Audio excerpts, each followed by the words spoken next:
Takže my vás tady vítáme v Černobylu. Právě uklízíme poslední zbytky radioaktivity.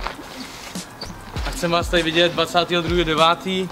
Bude tady oslava mě a tohohle kokota. 12 let.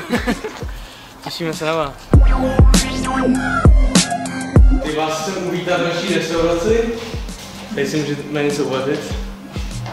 A jdeme na balkon. Máme tady krásný rozhled, jsou tady krásný stromy, prostě příroda. Máme tady takovéhle věci, které byste si mohli vzít s sebou.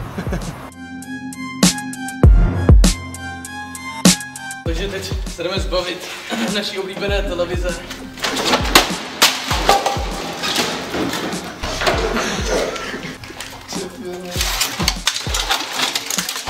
Ten dobrá se třeba.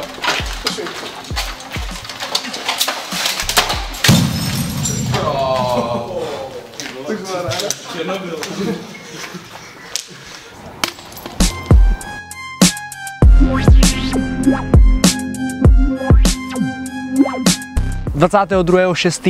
Do prdele, 22.9. vás zvu na exkluzivní party zde v Černobylu. 22.9. vás zvu na velmi exkluzivní party zde v Černobylu. Zaručuju velký stupeň radioaktivity. Dvojzlo, abych nemohl hrát v novinách. 22.9. vás zvu sem do Černobylu, zaručuju velký...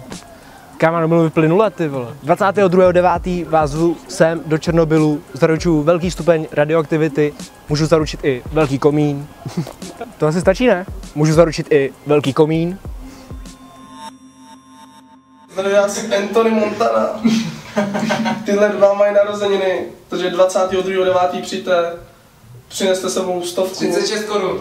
Přineste sebou 100 a mě můžete mít zadarmo. Ale do holky. Tak jo. Jo, holky.